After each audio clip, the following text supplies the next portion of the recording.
Magandang araw po sa inyo, Kuya Bari. Ako po si Noli, 46 anyos. May pamilya na ngayon at may tatlo na rin akong anak. Isang babae at dalawang lalaki po.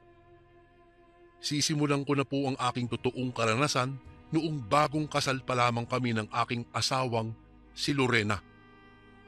Taga Negros po si Lorena, samantalang taga Mindanao naman po ako. Kuya Bari, sa ngayon po dito na kami nakatira sa Baguio kasama ang aking mga anak at mga apo. Naalala ko po noon, mahilig akong dumalo ng pista sa iba't ibang lugar doon sa Mindanao. Hindi ko na lamang po babanggitin ang eksaktong lugar. Kahit bagyo, sinusuong ko makapunta lamang sa pista. Kung minsan nga, naiiwan ko mag-isa ang aking naging asawa. Yun din ang lagi naming pinag-aawayan dahil sa katigasan ng aking ulo. Mas nanaisin ko pang umalis kaysa samahan siya. Isang araw po nun, dumating ang kaibigan kong si Goryo galing Davao. Nagtatrabaho siya roon bilang kargador sa bigasan. Dahil matalik kaming magkaibigan, sinamahan ko siya nang yayain niya akong pumunta sa kabilang baryo kung saan mayroong pista roon kinabukasan. Hindi naman po ako humindi dahil gustong-gusto ko ring dumalo sa ganoong uri ng kasiyahan. 8:00 ng gabi nang simulan naming bagtasin ni Goryo ang malubak na daan patungo sa kabilang baryo. Maputik at makipot po ang daan. Hindi iniinda ng madilim na paligid, makarating lamang kami sa aming patutunguhan. Makaraan lamang ang mahabang oras. Rinig na namin ang ingay ng disko sa paligid, tanda na malapit na kami. Subalit sabay kaming napalingon ni Goryo nang makarinig kami ng kakaibang ingay na nagmumula sa aming likuran. Nagkatinginan kaming dalawa, sabay na palunok kami ng laway. Ilang sandali pa, biglang sumulpot sa harapan namin ang dalawang naglalakihang baboy. Tumutulo pa ang laway ng mga iyon habang nakatingala sa amin. Hindi ko nga alam ang gagawin ng mga oras na iyon, Kuya Bari. Tila may nag-uudyok sa akin upang tumakbo. Subalit hindi ko naman po ito magawa. Para akong kandila na nakatayo lamang at naghihintay itong sindihan. Abay, matatakutin po akong tao, Kuya Bari. Kahit nga mag-ihaw ng manok, hindi ko magawa dahil takot po ako sa dugo. Kulang na lang, pati anino ko ay takbuhan ko. Hanggang sa maramdaman kong tila gumagalaw ang katawan ko. Pumikit ako sa kahuminga ng malalim. Ilang sandali pa, pagdilat ko, mukha ni Goryo ang sumalubong sa akin. Dali-dali niya akong hinila palayo sa lugar na iyon. Nang mga panahong iyon, Kuya Bari, lampara lamang ang nagsisilbing tanglaw namin sa gitna ng daan dahil hindi pa po uso noon ang electricity. Hanggang sa makarating na nga kami sa disco. Napakaraming tao at ang saya-saya ng paligid. Nawala tuloy bigla ang aking kaba at takot kanina. Hanggang magsimula na kaming makipagsayaw sa mga babae doon. Ang dami nila, Kuya Bari. Hindi ako mapakali dahil hindi ako makapili kung sino ang sasayaw ko. Habang abala sa pagsasayaw, hindi ko napansin ang presensya ni Goryo sa aking tabi. Nagpalinga-linga ako. Hinanap siya ng aking mga mata, ngunit ni anino niya ay hindi ko siya makita talaga. Makaraan lamang ang ilang minuto. Tanaw kong papalapit sa kinatatayuan ko si Goryo na may kasamang dalawang lalaki. Masaya po ang gabing iyon at doon ko na nakilala si Arcel at Joey. Masarap kasama yung dalawang iyon, Kuya Bari. Kahit minsan tahimik si Joey ay nakikisabay naman sa tuwing may banat ang kaibigan kong si Goryo. Ang napansin ko lang kay Joey, madalas siyang yumuko, bagay na ipinagtaka ko. Si Arcel naman, madaldal ito, pero gaya ni Joey, hindi siya diretsong tumingin. Gayunpaman, ipinagwalang bahala ko na lamang iyon. Hanggang sa magkainuman na kami doon. Nakatatlong galon pa kami ng tuba bago nagkayayaang umuwi. Ang sadya sana naming sumayaw ay nakaligtaan na dahil sa bago naming kakilala. Dumating ang isang araw, hindi ko alam na nagdadalang tao na pala si Lorena. Hindi lamang niya sinabi ito sa akin. Nalaman ko na lamang na buntis siya nang sabihin sa akin ng aking kapatid. Madalas kasi daw siyang inuutusan ni Lorena na kumuha ng kamyas sa likurang bahagi ng aming bahay. Kung kaya't dahil doon, dumalang ang pag-alis ko ng bahay kahit ilang beses na akong kinukulit ni Goryo na umalis. Hindi na rin siya bumalik pa ng Davao mula noong umuwi siya sa amin. Magtatrabaho na lamang daw siya sa bukid kasama ang kanyang ama. Pabor sa aking asawa ang pagtambay ko sa bahay. Ngunit ang problema lamang ay parati niya akong inaaway sa tuwing hindi agad masusunod ang kanyang nais. Mahilig sa puto na gawa sa kamuting kahoy itong si Lorena. Maging ang kamyas namin ay ubos na ang bunga nito. Kahit nga gabi, inuutusan niya ako, ngunit sa tuwing hindi ko kaagad nasusunod ang nais niya, ay pinapalais ba naman niya ako sa bahay? Minsan nga, panis na kanin ang pinapakain sa akin para magtanda daw ako. Ganun pa man, iniintindi ko pa rin ang aking asawa. Sabi kasi ng nanay ko, ganun daw talaga kapag ka naglilihi. Isang gabi, katapos na kaming maghapunan nang biglang sumama ang aking tiyan. Nagmamadali akong magtungo sa labas dahil hiwalay po ang palikuran sa bahay namin kaya kinakailangan ko pang lumakad ng ilang dipa patungo roon. Nang tuluyan ko nang marating ang palikuran, hindi ko maiwasang matakot dahil sa biglaang paghampas ng hanging panggabi sa aking balat. Tumayo ang balahibo ko sa batok, lalo pa at sumabay rin ang nakakabinging katahimikan sa paligid. Tanging kuliglig lamang ang siyang nagpaparamdam ng gabing iyon sa akin, Kuya Bari. Naisin ko mang bilisan ang aking kilos upang makapasok na sa bahay ay hindi ko rin magawa dahil lalo lamang sumama ang tiyan ko sa tuwing umiiri ako. Nag-aalboroto ang aking tiyan dahil sa kinain kong panis na kanin. Ay, napapailing na lamang ako kahit kating-kati na akong kumprontahin si Lorena. Ilang sandali pa, kumalma na rin ang aking tiyan. Tumayo na rin ako matapos maglinis, subalit natigilan ako nang makarinig ako ng mga kaluskos sa likurang bahagi ng palikuran. Dali-dali akong lumabas, subalit nahigit ko ang hininga ko nang mabungaran ko ang dalawang tao sa aking harapan. Tila may tinatakbuhan ang mga iyon. Kinusot-kusot ko pa ang dalawang mata ko nang mapagsino sila. Napagtanto kong si Arcel at Joey pala. May putik ang kanilang short at basang-basa rin sila ng pawis. Tinanong ko sila kung anong nangyari at kung bakit sila napadpad sa lugar namin ng ganoong oras. Si Joel po ang sumagot. May kamag-anak daw silang hinahanap.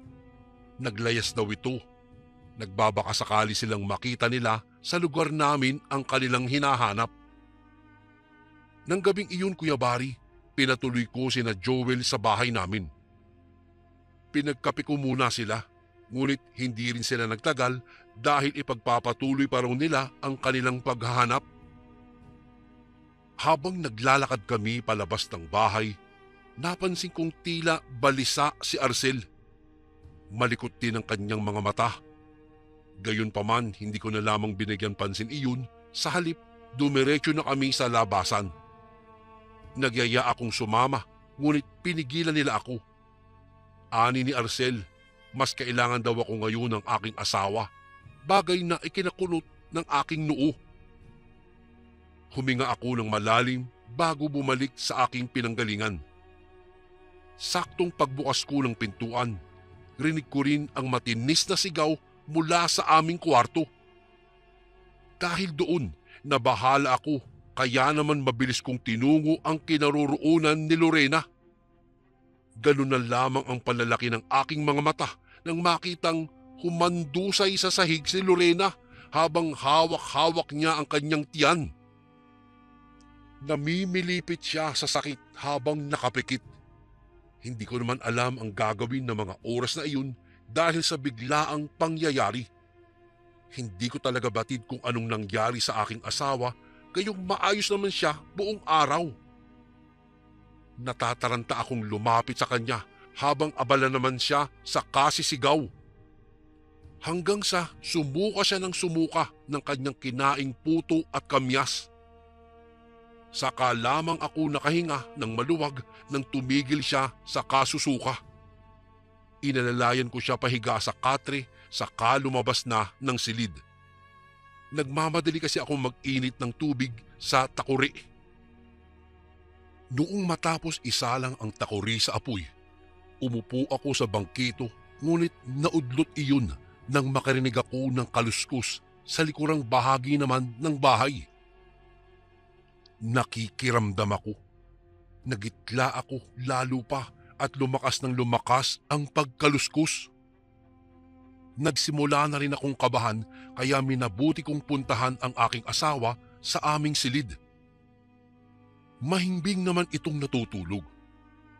Lumapit ako sa bintana upang siguraduhing nakasarado ito. Dumungaw na rin ako saka pinasadahan ng tingin ang buong paligid. Tahimik at madilim. Nang masigurong walang tao, nagpasya na akong isarado ito, ngunit bago ko pa man magawa iyon, ay nahagip ng aking paningin ang isang nilalang na nakatayo sa malaking puno ng mangga. Kahit po medyo may kadiliman sa bahaging iyon, aninag ko pa rin ang itsura. Babae. Isang babae dahil mahaba ang buhok at may kurba ang katawan. Kinakabahan man, ngunit hindi ko na lamang ito pinagtuunan ng pansin. Kinabukasan, maaga pa lamang ay nagtungo na ako sa bahay ng aking ina. 5 bahay lang naman ang pagitan nila sa amin. Nais kong itanong sa kanya yung tungkol sa nakita kong nilalang ng gabing iyon.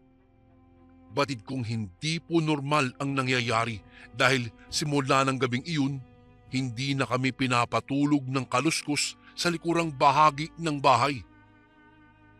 Madalas po kasing mag-ingay sa labas ng bahay namin sa tuwing madaling araw, lalong-lalo na kapag kabilugan ng buwan.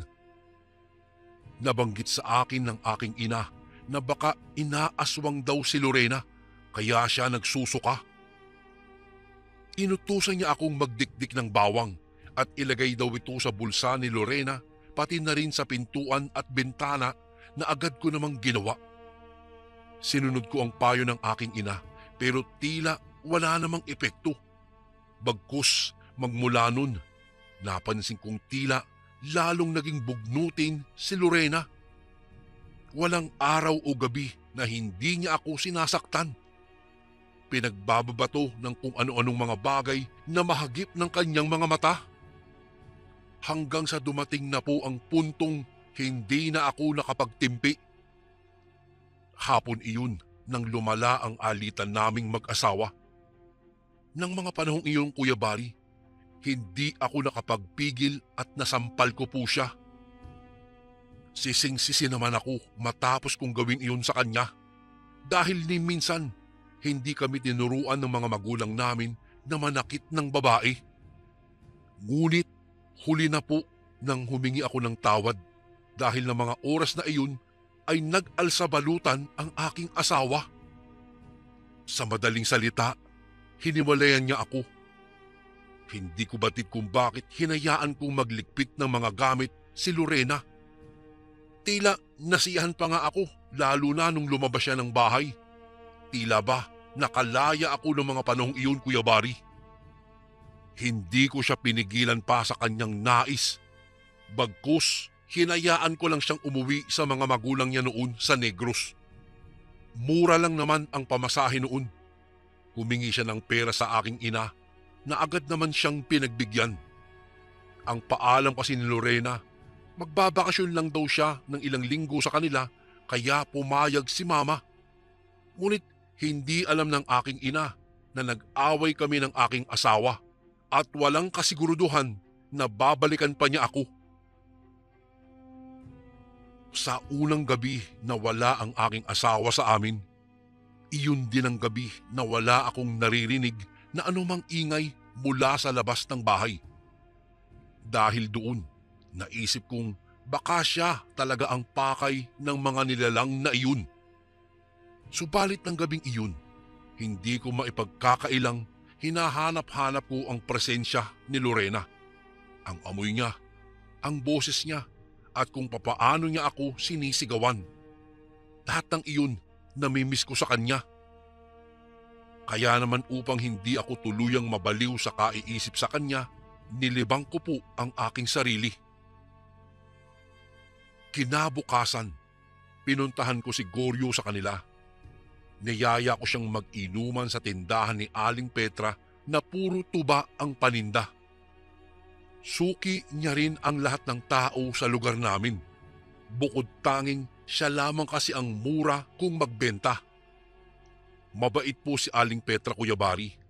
Madalas nga lang siyang tahimik. Ngunit kilala rin siya sa lugar namin na isang manggagamot, lalo na kapag katungkol sa mga aswang, tikbalang at nuno sa punso. Tanghaling tapat nang magsimula kaming tumagay ni Goryo. Kahit ilang beses na kaming kinakantsawan ni Aling Petra, pinagkibit balikat lamang namin iyon. Hanggang sa may nabanggit siya na may 2 tao raw na pasilip-silip sa bahay namin. Tila nagmamatsyag daw ang mga iyon kung may tao o wala. Nang marinig ko ang katagang iyon, kinilabutan akong bigla. Napapalunok ako ng laway lalo na nang sabihin ni Aling Petra na masamang nilalang ang mga iyon. Hindi kaagad ako nakasagot. Nanatili lamang akong tahimik kahit paulit-ulit na akong lumalagok ng tuba. Kapag dakay, kinuha ko ang isang pirasong sigarilyo na nakapatong sa maliit na mesa saka ito sinindihan. Pakiramdam ko ng mga oras na iyon ay nagiginaw ako dahil sa pinaghalong kaba at takot. Natatakot ako kung ligtas bang nakauwi sa kanila si Lorena ng mga panahong iyon. Kuya Bari, lalong hindi ako matatahimik dahil mag-isa lamang siyang bumiyahe pa uwi sa kanila. Saka pa lamang ako nakaramdam ng panghihinayang nang masinsinan akong kinausap ni Mama isang araw. Sinabi niya sa akin kung papaano pakikisamahan ang asawa. Mahalagang intindihin sila, lalo na kapag nagdadalang tao sila. Anya, hindi biro ang magbuntis. Matinding sakripisyo ang isaalang-alang makaligtas lamang sila sa bingit ng kamatayan kapag sila ay manganganak na. Doon ko palang napagtanto na hindi ko dapat hinayaang umuwi ang aking asawa at hinabaan ko pa sana ang aking pasensya. Ganun pa man, walang oras na hindi ko siya hinintay. Nagbabakasakali akong bumalik siya sa aking piling, subalit dumaan na lamang ang ilang buwan, ni anino niya ay hindi ko nasilayan. Tuluyan na nga niya akong iniwan. Dahil doon, wala na akong ibang inisip kung hindi umalis kami ni Goryo. Kung saan-saan na kami napadpad, kung saan may kasiyahan, nandun kami. Nilibot na namin ang karatig lugar. Kung saan may pista, naroon din kaming 2. Dumating na sa punto, maging si Goryo ay parati na rin siyang pinapagalitan ng kanyang ina. Hanggang sa isang araw, niyaya ako ni Goryo sa isang piyesta at may sabong daw sa kabilang bayan. Malaki-laki umano ang pusta kaya pinatus ko na. Yun nga lang, medyo may kalayuan sa lugar na iyon. Anya, may kakilala naman daw roon ang kanyang ama na maaari naming matulugan. Hindi nagtagal, humingi ako ng 500 sa aking ina. Hindi naman ako nabigo dahil saktong kabebenta lamang niya ng bakang alaga niya ng mga panahong iyon. Tanghali iyon nang magsimula kaming maglakbay patungo sa kabilang bayan, dala ang panabong na manok ni Goryo na bigay ng kanyang tiyuhin. Habang nasa daan, pansin ko po ang namayaning katahimikan sa aking kaibigan. Tila mayroon siyang malalim na iniisip. Hindi ko mawari kung bakit biglaan ang pananahimik niya. Ganun pa man, binaliwala ko na lamang iyon. Lumipas ang ilang oras. Hingal na kaming nakarating sa nasabing lugar. Nagtataas ang mga puno ng mangga ang makikitang nakahilera sa gilid ng aming dinadaanan. Dumiretso kami sa lugar na sinasabi ni Goryo. Ilang baryo din ang madadaanan bago namin narating ang lugar na iyon, Kuya Bari. Ni hindi man lang namin napansin na gumabi na pala. Maging ang mga kabahayan ay napakadilim. Marahil tulog na ang mga tao sa mga oras na iyon. Ilang sandali pa, huminto si Goryo sa paghakbang sa harapan ng di kalakihang bahay. Kumatok siya ng makailang beses. Maya-maya pa, bumukas na ang pintuan at bumungad sa harapan namin ang isang matandang lalaki. Medyo kulot ang buhok at may katabaan. Pinagbuksan kami ng pintuan ng matanda na nagpakilalang Abner at pinaupo sa upuan na gawa sa kawayan. Hindi naman ako mapakali habang nakaupo kahit ilang minuto pa lamang. Hindi ko ba alam kung anong nangyayari sa akin, para bang balisang-balisa ako ng mga sandaling iyon. Naisin ko mang umuwi na lamang at iwanan si Goryo. Hindi ko naman magawa sapagkat magkasama kaming pumunta sa lugar na iyon. Maya-maya'y nagpaalam sandali sa amin ang matanda na bibili ng sardina sa tindahan upang makapaghapunan daw kami. Habang hinihintay namin si Lolo Abner, masinsinan kong kinausap si Goryo tungkol sa aming sadya. Anya, maaga raw ang sabong sa kabilang baryo. Agahan daw namin sa pagpunta doon nang sa gayon maaga rin kaming makakabalik sa aming pinanggalingan. Ilang sandali pa, dumating si Lolo Abner, tangan-tangan ang dalawang sardinas. Dumiretso siya sa kusina saka kumuha roon ng plato, kutsara at baso. Tumayo si Goryo upang tumulong sa pagsandok ng kanin. Tamang-tama dahil kumakalam na rin ang aming mga sikmura. Nang matapos, maingat nilang inilapag sa kawayang sahig.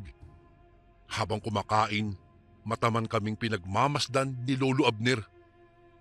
Tila may nais siyang ipahiwatig sa amin. Hindi nga ako nagkamali, Kuya Bari. Nang matapos kaming kumain, inabisuhan kaming umalis din kinaumagahan dahil masyado umanong delikado sa lugar na nais naming puntahan, lalo na at pista raw doon. Kunot noong napatingin si Goryo sa matanda. Labis ang pagtataka kung bakit ganoon na lamang siya itrato nito, gayong kilala naman nito ang kanyang ama. Sa puntong iyon, hindi na nagpaligoy-ligoy pa si Goryo. Kaagad niyang itinanong kung bakit. Namilog ang aking mga mata nang sabihin ni Lolo Abner na may mga aswang daw na nakatira doon. Sa halip na makinig, nagpupumilit umalis si Goryo kinabukasan. Maaga pa lamang ay nagpaalam na siya sa matanda na tutuloy sa dapat naming puntahan. Muli naman siyang pinigilan ni Lolo Abner, subalit masyado siyang mapilit. Matigas ang ulo, kaya naman ng mga panahong iyon, walang nagawa ang matanda kung hindi ang sumang-ayon na lamang.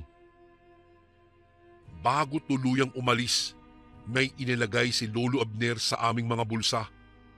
Hindi ko na lamang binigyang pansin ang bagay na iyon. Nang tuluyan na kaming nakalayo sa lugar na iyon, ramdam ko ang pananahimik ng aking kaibigan.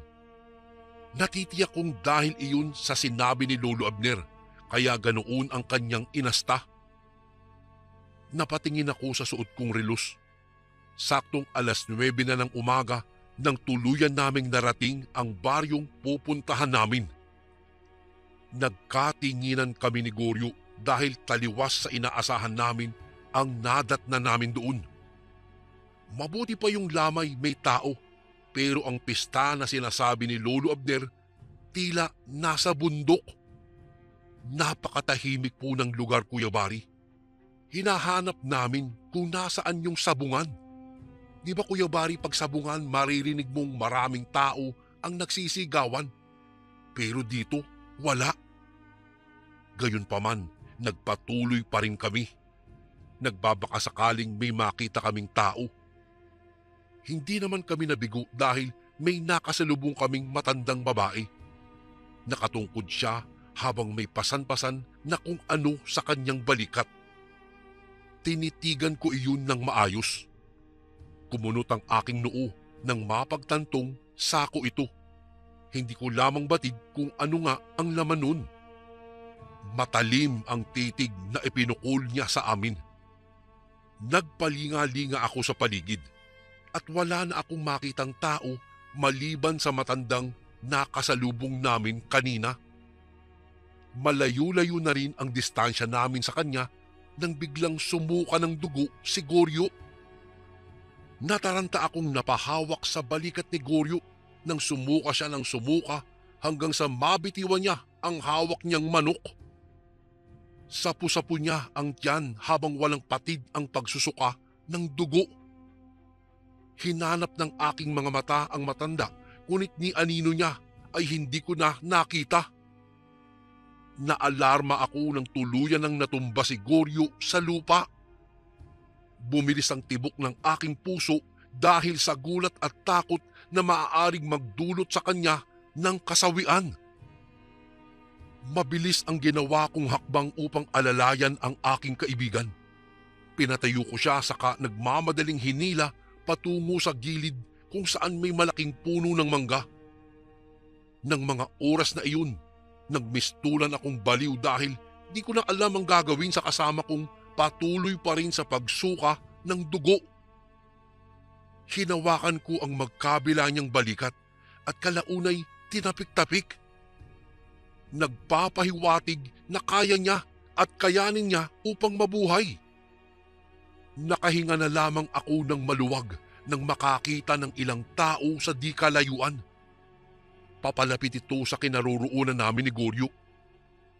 Nang masiguro kong sa amin ang kanilang tumbok, walang salita ko silang sinalubong, ngunit mabilis din akong napatigil nang makitang kakaiba ang tinging ipinukol nila sa akin. Matalim at pailalim ang bawat tinging ibinabato nila sa akin. Napako ang aking paningin sa isang babaeng titig na titig sa akin. Tila pamilyar sa akin ang babae. Kung hindi ako nagkakamali, siya ang babaeng naaktuhan ko na nakamasid sa bintana namin dati. Nais ko mang magtanong ngunit nanaig pa rin sa akin ang manahimik. Makaraan lamang ang ilang sandali. Lumapit sila sa amin upang makiusyoso sa nangyari kay Goryo. Umalok sila ng tulong na agad ko namang pinaunlakan. Dinala nila kami sa isang malaking bahay na gawa sa pinagtagpi-tagping kawayan ang sahig at dingding. Maraming tao sa labas ng bahay. Lahat sila'y nakatitig lamang sa amin. Walang nagsasalita. Tila mga sundalo silang mapagmatsyag lamang sa paligid. Pinasandig ko sa dingding si Goryo upang maibsan man lang ang kanyang pagsusuka ng dugo. Subalit lalo lamang siyang nanghihina. Lumapit sa aking tabi ang babae. Nagpalinga-linga muna siya sa paligid saka may ibinulong sa akin.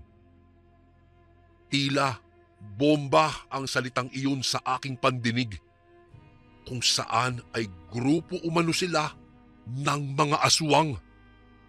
Naging sunod-sunod ang paglunoko ng laway. Sa hindi malamang dahilan, unti-unti akong pinanghinaan ng loob sa pag-aakalang isasama na kami sa pagpipiestahan ng mga panahong iyon. Subalit mabilis ang naging kilos ng babae. Pinatayo niya si Goryo saka dinala ito sa likurang bahagi ng bahay. Kumunot ang aking noo dahil bigla ang natigilan ang babae. Tila may ininda siyang sakit nang hawakan niya si Goryo. Saka ko pa lamang naisip ang inilagay ni Lolo Abner sa aming mga bulsa. Sinilip ko ito. Mga dinikdik na bawang pala iyon. Ngunit ganun pa man, nagpatuloy pa rin siya sa pag-alalay sa kaibigan ko. Tumulong akong umalalay kay Goryo. Nang tuluyan na naming narating ang pintuan, ay siya ring pagbukas nito. Nanlaki ang aking mga mata nang masilayan ang mga taong pamilyar sa akin. Nabuhayan ako ng loob nang makita silang dalawa. Gumuhit ang ngiti sa aking labi nang tumango-tango ang isa sa kanila, si Joel. Lumapit sila sa amin. Malilikot ang kanilang mga mata. Ramdam kong natutukso si Arcel nang makita ang dugo na lumalabas sa bibig ni Goryo. Subalit kita ko rin sa mga mata niya ang awa. Inutusan kaming magmadali upang tuluyang makaalis na sa lugar na iyon. Dahil kung hindi daw, baka kami ang gawing panghanda ng mga kasama nila doon. Laking pasasalamat ko kina Arcel at Joel. Lalong-lalo na sa babaeng hindi nagdalawang isip na tumulong kahit ikakapahamak pa niya. Sa kabila ng lahat, nagawa pa rin nilang pagtaksilan ang kanilang kapwa aswang. Magmula rin noon, kinalimutan ko na ang katagang piyesta. Dahil sa piyesta, muntikan na kaming mapahamak ng aking kaibigan. Nagpapasalamat din ako, Kuya Bari, dahil pagkarating ko sa amin, hindi ko akalain na hinihintay pala ako ng aking asawa. Napahagulgol ako sa tuwa at naglumuhod sa kanya at humingi ako ng tawad. Hindi naman nagtagal at napatawad naman ako ng asawa ko, Kuya Bari. Ikinuwento ko naman ang nangyari sa amin ng aking kumparing si Goryo. Maging sila ay nagulat din at hindi makapaniwalang nakapunta kami sa tribo ng mga aswang dahil lamang sa kagustuhan naming makapunta sa isang piyesta sa Tagum Baryo. Dito ko na po tatapusin ang aking kwento, Kuya Bari. Sana po'y mapili nyo rin itong basahin sa mga darating na araw. Maraming salamat po and God bless po sa lahat ng kasundong nakikinig ngayon. Lubos na gumagalang, Noli. Lagi ka bang nangihina? Pakakulam o palipad hangin na yan? Ito ang mga signs. Una, mabilis kang mapagod kahit kakagising mo lang. Pangalawa, bigla kang lalamigin o nilalamig o pinagpapawisan kahit hindi naman mainit. Pangatlo, parang may gumagapang na lamig sa likod o dyan sa batok mo. Pang-apat, sumasakit ang ulo o tiyan pero normal naman ang check-up. At ang panglima, pakiramdam mo ay parang may kumukuha ng lakas mo araw-araw. Kaya marami sa amin ang kumuha ng Kaligon bracelet bilang personal na panangga. Ang Kaligon bracelet ay espiritual na panangga laban mo sa kulam, barang, tigalpo, palipad hangin, usog at lahat ng anyo ng sumpa. Kasama na dito, kapatid, ang rebuelta o ang pagbabalik ng sumpa sa nagpadala nito. Kargado din ito ng mga Latin na dasal mula sa ating mga kaibigang manggagamot at antingero. Simple lang kasundo, isuot mo lang ito. Malaki ang tulong nito, lalong-lalo na kung madalas kang manghina. Nasa baba ang yellow basket. Kung hindi mo makita, isearch mo lang sa Lagbantay Kaligon Bracelet.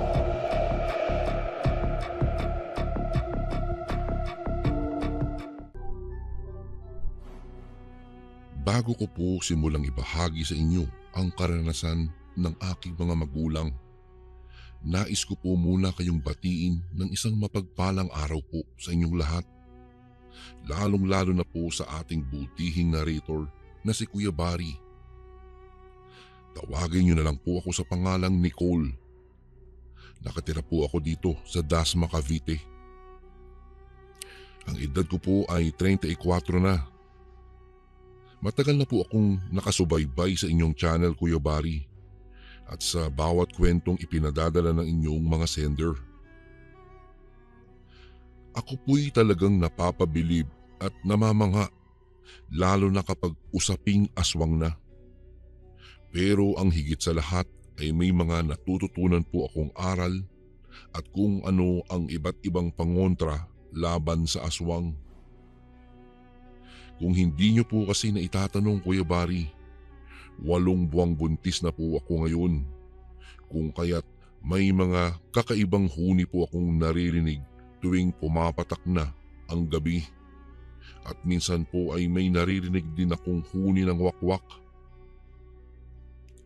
Medyo tagong lugar po kasing baryo itong tinitirhan naming mag-asawa, Kuya Barry. Kung kaya, hindi nalingit sa akin ang tungkol sa mga usaping kababalaghan at mga aswang. Pero hindi po ang karanasan ko ang ikikwento ko po sa inyo, Kuya Barry, kundi po ang karanasan ng aking ina na itago na lang po natin sa pangalang Annalyn. Naganap ang pangyayaring ito sa lugar sa Visayas. Hindi ko na po babanggitin ang eksaktong lugar. Nakiusap po kasi ang aking ina na kung maaari ay huwag kong banggitin ang kanyang tunay na pangalan at huwag nang banggitin ang baryo kung saan naganap ang kanyang karanasan. Nangyari po ito dekada 80 na. At ayon sa kwento ng aking ina, 3 buwang buntis na siya ng mga panahong iyon. At fiesta di umano sa liblib na baryo ng araw na iyon kung saan nakatira ang iba pang naming mga kamag-anak. Noong araw na iyon ay inimbitehan ang aking mga magulang ng tiyahin ng aking ina na si Tia Malu na pumunta sa bahay nito. Dahil daw marami umanong handa ang kanyang tiyahin at kakaunti lang naman ang kanilang bisita. At isa pa po ay dahil sa paboritong pamangkin ni Tia Malu ang aking ina. Hindi naman nag-atubiling pumunta ang aking mga magulang sa liblib na baryong iyon. Dahil halos lahat naman ay kakilala nila at masasabi niyang napakabait ng mga nakatira doon. Noong naroroon na sila ay agad na nawala ang pagod ng aking ina sa mahabang lakaran nila dahil sa napakaraming masasarap na pagkaing nakahanda at nakahain sa lamesa at sinadya ring lutuin ng kanyang Tia Malu ang paboritong pagkain ng aking ina. Wow! Wow naman, Tia. Ang sasarap naman ng mga pagkain dito. At saka, nagluto pa po talaga kayo ng paborito kong pagkain. Namamanghang wika ng aking ina. Ay naku, alam mo namang ikaw ang paborito kong pamangkin. Kaya hayan, talagang sinadya kong lutuan ka ng paborito mong pagkain. Tugon ni Tia Malu. O siya, kumain na kayo at huwag nang mahiya. Maya-maya nga pala may ihahain pa akong pagkain. Dagdag na wika nito. Agad namang kumain ang aking mga magulang. Nang matapos na silang kumain, ay nagpaalam sandali ang aking ina na may bibilhin lang siya sa may tindahan. Hindi naman iyon kalayuan mula sa tinitirhan ng kanyang tiyahin kaya lumakad na siyang mag-isa. Noong makarating na siya sa tindahan at nabili na niya ang kanyang sadya, nagulat na lang siya nang biglang may matandang lalaki ang biglang humipo sa kanyang tiyan.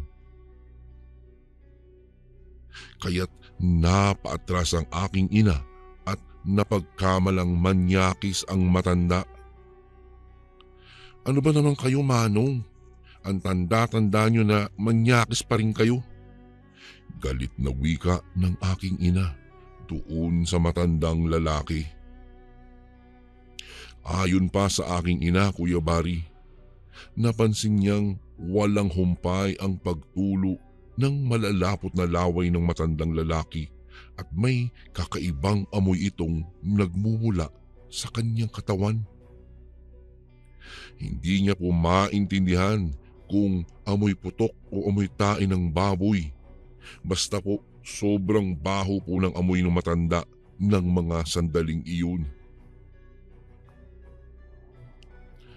Narinig naman ng nanay ko na sinaway ng tindera ang matandang lalaki at pinaalis iyon. Hoy, Tibong, umalis ka nga dyan sa harap ng tindahan ko. Baka malasin pa itong tindahan ko. Ang aga-aga namimirwisyon ka na naman sa mga suki ko.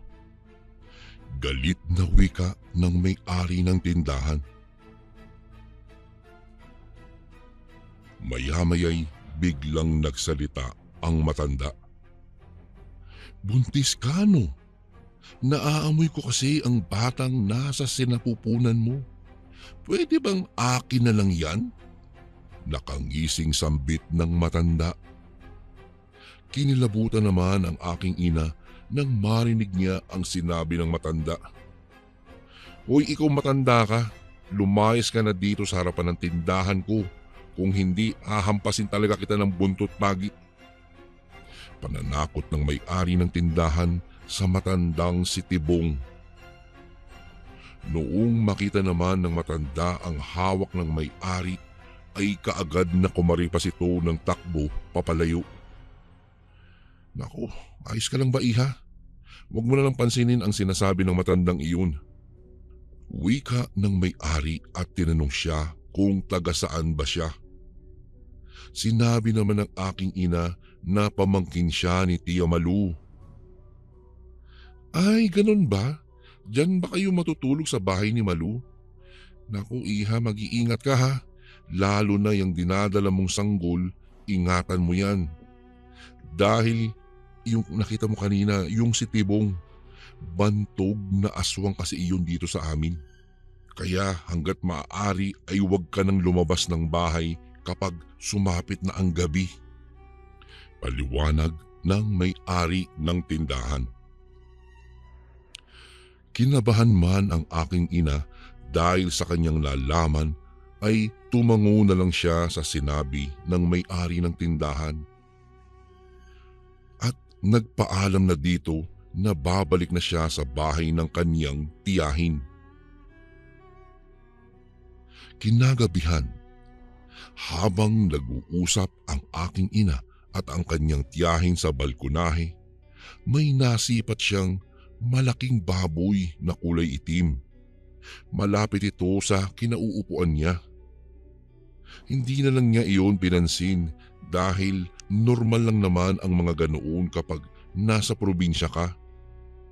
Marami ka talaga makikitang mga baboy sa bakuran na hindi nakatali. Noong unang panahon daw po kasi, sabi ng aking ina, kahit na pumapasok pa yung baboy ng mga kapitbahay sa mga bakuran ng ibang bahay, ay hindi iyon pinakikialaman ng mga taga-baryo o kaya ay nanakawin ng ibang tao. Hindi po katulad sa panahon natin ngayon na maligaw lang yung manok na alaga mo sa ibang bakuran, tiyak hindi na makakauwi yan dahil nasa loob na siya ng kawali at niluluto na. Isa pa, may alagang baboy rin pala ang kanyang tiyahin ng mga panahong iyon. Kaya ang buong akala ng aking ina ay isa yun sa mga alaga ng kanyang tiyahin. Maya-maya pa, napangiwi na lang ang aking ina nang maramdaman niyang bigla na lang sumakit ng sobra ang kanyang tiyan.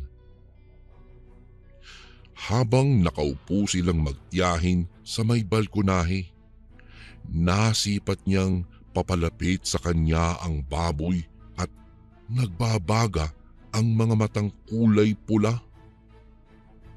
Anong nangyari sa iyo, iha? Ayos ka lang ba? Pag-aalalang tanong ng kanyang tiyahin at hinawakan siya. Tiya, sobrang sakit po kasi ng tiyan ko. Maluhaluhang tugon ng aking ina. Nagulat na lang ang aking ina nang maramdaman niyang tila ba may umaagos na tubig sa kanyang binti. At noong tingnan niya ang kanyang binti ay may umaagos na pababa na likidong kulay pula. Agad namang humingi ng tulong ang kanyang tiyahin sa mga taong nasa loob ng bahay. Mabuti na lang at mayroong albularyong bisita ang kanyang tiyahin noon. Kung kaya ay kaagad na ipinasok ang aking ina at ginamot ng albularyo upang tumigil ang pagdurugo sa puwerta ng aking ina. Diyos me, kamunti ka nang makuha ng aswang ang dinadala mo, iha. Wika ng albularyo habang inuusalan siya ng orasyon at iniihip sa kaniyang tiyan. Tapos ay nilagyan ng langis ng albularyo ang tiyan ng aking ina. Napaluha naman ang aking ina dahil sa sakit at nasabi nga niya sa mga ito na may isang matandang lalaki ang humipo sa kanyang tiyan kaninang tanghali noong bumili siya sa tindahan. Binanggit niya rin ang pangalan ng matandang lalaki na humipo sa kanyang tiyan. Kaya galit na galit ang kanyang tiyahin at pinagmumura ang aswang na si Tibong. Lintik na Tibong yan. Pati pamangking ko dadalhin niya. Naku, makikita mo Tibong ka. Bukas na bukas pupuntahan kita dyan sa bahay mo. Galit na wika ng kanyang tiyahin. Maya-maya pa, habang patuloy na ginagamot pa rin ng albularyo ang aking ina, mayroong narinig silang huni ng wakwak na nasa labas ng bahay. Kaya naman, kaagad na binuksan ng albularyo ang kanyang bag at nakita umano ng aking ina na may kinuwang buntot ng pagi ang albularyo. Tumigil na ang pagdurugo, iha, kaya magpahinga ka muna dyan. At yung aswang naman na gumagawa ng kawalangyahan sa iyo ang haharapin ko. Pagkatapos magsalita ng albularyo, ay agad na lumabas ito ng bahay. Narinig na lang nila na tila ba may karambulan ang albularyo at makalipas ang halos kalahating oras ay bumalik na ito sa loob ng bahay. Pagkapasok nito ay nagwika itong hinding-hindi na babalik pa ang aswang na nag-anyong baboy na iyon. Dahil pinagbantaan na ito ng albularyo na kung hindi aalis sa baryo ay papatay niya ito sa oras na magtagpong muli ang kanilang landas.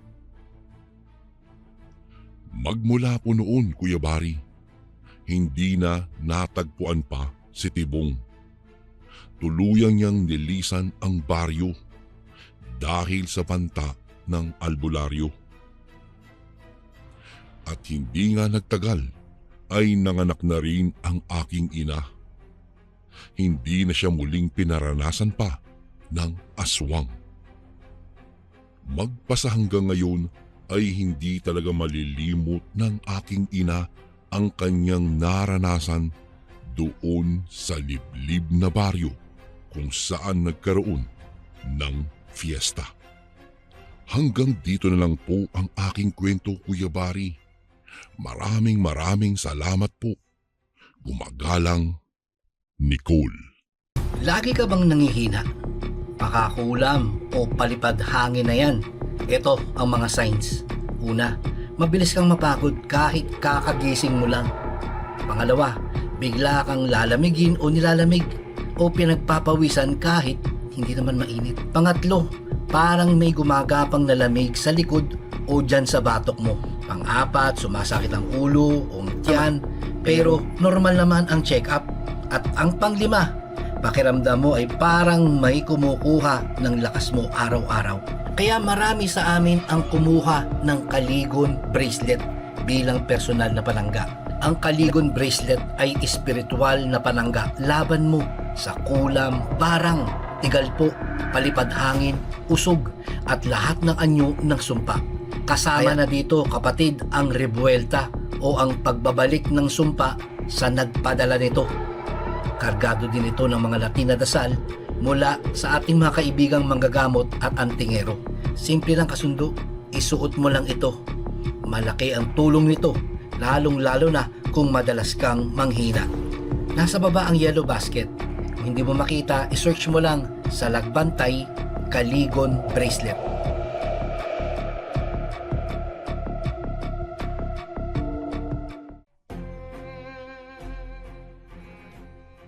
And again, maraming salamat po mga kasundo. Don't forget to subscribe and i-click nyo lang po yung bell na button para updated po kayo sa mga upcoming videos namin na paparating. Maraming salamat po ulit. God bless and ingat po lagi dyan. Ito po si Kuya Bari at ako ang Sundo.